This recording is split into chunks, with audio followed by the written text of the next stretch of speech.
ഉദ്വേഗഭരിതമായ സംഭവങ്ങളിലൂടെ പുരോഗമിക്കുന്ന ശബരിമല കൊള്ളക്കേസിൽ ഈ സമയം പുറത്തുവരുന്ന ഏറ്റവും പ്രധാനപ്പെട്ട വിവരം ദിണ്ടിഗൽ മണി എന്ന ഡി മണിക്ക് ശബരിമല സ്വർണ്ണക്കൊള്ളയിൽ ഒരു റോളുമില്ല, ഒരു പങ്കുമില്ല, സംശയാസ്പദമായ രീതിയിൽ ഒന്നും ഡി മണി ചെയ്തിട്ടില്ല എന്ന കണ്ടെത്തലിലേക്ക് പ്രത്യേക അന്വേഷണ സംഘം SIT എത്തിച്ചേർന്നിരിക്കുന്നു.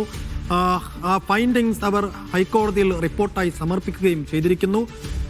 ശബരിമല സ്വർണ്ണക്കൊള്ളക്കേസിലെ പ്രധാനപ്പെട്ട വഴിത്തിരിവുകളിലൊന്നായിരുന്നു രമേശ് ചെന്നിത്തല കോൺഗ്രസ് നേതാവ് ഇതിനകത്ത് കക്ഷി ചേർന്നതും അന്താരാഷ്ട്ര പുരാവസ്തു മാഫിയക്ക് ശബരിമല സ്വർണ്ണക്കൊള്ളയുമായി ബന്ധമുണ്ട് എന്ന വെളിപ്പെടുത്തൽ ആരോപണം അദ്ദേഹം നടത്തിയതും ഒരു പ്രവാസി വ്യവസായി ഇക്കാര്യത്തെക്കുറിച്ച് തന്നോട് പറഞ്ഞു എന്നും ഒരു ഡി മണിക്ക് ഇതിനകത്ത് റോളുണ്ട് എന്ന് ചെന്നിത്തല മൊഴി നൽകിയതും അങ്ങനെ SIT ആ വഴി ദിണ്ടിഗൽ വരെ പോയി കുറേ സമയം ആ വഴി കളഞ്ഞു എന്നല്ല വഴി അന്വേഷണം നടത്തി പരിശോധന നടത്തി ഡി മണിയെ കുറേയധികം ചോദ്യം ചെയ്തു. അതിനുശേഷം ഡി മണിക്ക് കാര്യമായൊന്നും ഇതിനകത്ത് ചെയ്തിട്ടില്ല എന്ന ഒരു ഫൈൻഡിങ്സിലേക്ക് SIT ഈ ഘട്ടത്തിൽ എത്തുകയാണ്. വിജിൻ വായാന്തോട് അതിന്റെ വിശദാംശങ്ങൾ നൽകും.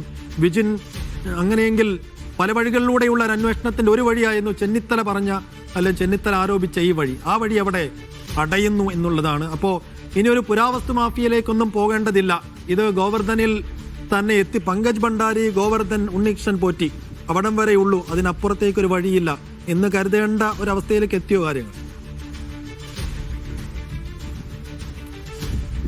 6 ആഴ്ച കൂടിയാണ് ഇനി അന്വേഷണ സംഘത്തിന് മുന്നിൽ ഈ സ്വർണ്ണക്കൊള്ളയുമായി ബന്ധപ്പെട്ട അന്വേഷണം പൂർത്തിയാക്കാനും അത് കോടതിയിൽ അതിന്റെ വിശദാംശങ്ങൾ സമർപ്പിക്കാനുമുള്ള സമയമെന്ന് പറയുന്നത്. അതിനിടയിലാണ് പലതരത്തിലുള്ള അന്വേഷണ സംഘം നടത്തിക്കൊണ്ടിരിക്കുന്നത്.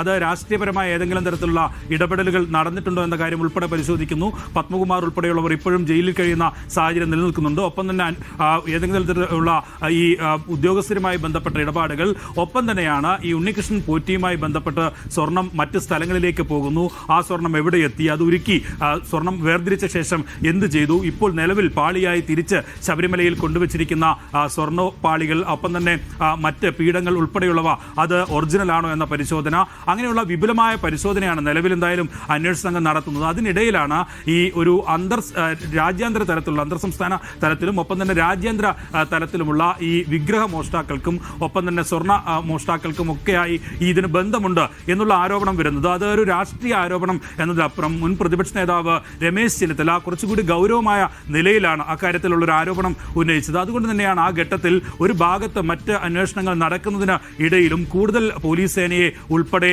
ഈ പ്രത്യേക അന്വേഷണ സംഘത്തിന്റെ ഭാഗമാക്കിക്കൊണ്ട് രമേശ് ചെന്നിത്തലയിൽ നിന്ന് മൊഴിയെടുക്കുന്നു. അതിനുശേഷം രമേശ് ചെന്നിത്തല പറഞ്ഞ പ്രവാസി വ്യവസായി അദ്ദേഹത്തിന്റെ മൊഴിയെടുക്കുന്നു, അദ്ദേഹത്തിന്റെ രഹസ്യമൊഴികൾ രേഖപ്പെടുത്തുന്നു. അങ്ങനെയാണ് ഡി മണി എന്ന ആളിലേക്ക് ഈ കാര്യങ്ങൾ എത്തുന്നത്. ഡി മണിക്ക് ഈ സ്മാർട്ട് ക്രിയേഷൻ CAയും ഒപ്പം തന്നെ ഗോവർദ്ധനുമൊക്കെയായി ഏതെങ്കിലും തരത്തിലുള്ള ബന്ധമുണ്ടോ എന്നുള്ളതാണ് പിന്നീട് അന്വേഷിച്ചത്. ഒപ്പം തന്നെ ആ ഘട്ടത്തിൽ പറഞ്ഞത് പെട്ടെന്ന് വ്യവസായിയായി വളർന്നു വന്ന ആളാണ് ഡി മണി, അതുകൊണ്ട് തന്നെ അദ്ദേഹത്തിന് എന്തൊക്കെയോ ഇല്ലീഗൽ കണക്ഷൻസ് ഉണ്ട് എന്നുള്ള തരത്തിലുള്ള വിവരങ്ങൾ ഒക്കെയായിരുന്നു വന്നിരുന്നത്. അതുകൊണ്ട് തന്നെ ആ അന്വേഷണം കുറച്ചുകൂടി ഗൗരവമായി മുന്നോട്ട് കൊണ്ടുപോകേണ്ട ഒരു സാഹചര്യത്തിലേക്കാണ് എത്തിയിരുന്നത്. അങ്ങനെ പൂർണ്ണമായും ആ വഴിക്കുള്ള എല്ലാ അന്വേഷണവും നിലവിൽ SIT നടത്തിയിട്ടുണ്ട്. നമ്മളൊക്കെ ദൃശ്യങ്ങൾ നൽകിയതാണ്.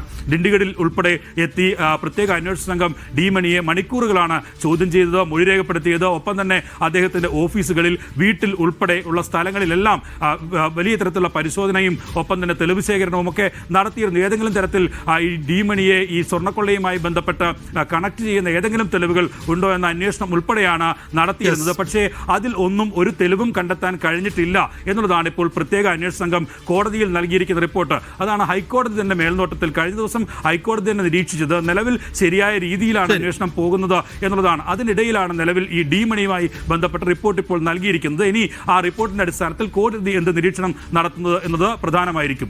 സൈഫുദ്ദീൻ, എന്തായാലും ഡി മണിയുടെ പിന്നാലെ പോയി കാര്യമായൊന്നും കണ്ടെത്താൻ SITക്ക് കഴിഞ്ഞിട്ടില്ല. നിലവിൽ ഡി മണി സേഫാണ്, ക്ലീൻ ആണ്. ആ റിപ്പോർട്ട് ഹൈക്കോടതിയിൽ സമർപ്പിക്കുകയും ചെയ്തിരിക്കുന്നു. ചെന്നിത്തല ഇനി എന്ത് ചെയ്യും, എന്തായിരിക്കും അദ്ദേഹത്തിന്റെ പ്രതികരണം എന്നുകൂടി കാത്തിരുന്നു കാണണം. എന്തായാലും ശബരിമല സ്വർണ്ണക്കൊള്ള കേസിൽ വീണ്ടും മറ്റു ചില നീക്കങ്ങളും നടക്കുന്നുണ്ട്. മുൻ അഡ്മിനിസ്ട്രേറ്റീവ് ഓഫീസർ മുരാരി ബാബു ജാമ്യം തേടി വീണ്ടും ഹൈക്കോടതിയെ സമീപിച്ചിട്ടുണ്ട്. 2 കേസുകളിൽ ജാമ്യം തേടിയാണ് അപേക്ഷ സമർപ്പിച്ചിരിക്കുന്നത്. ജാമ്യാപേക്ഷ ഹൈക്കോടതി ഉടൻ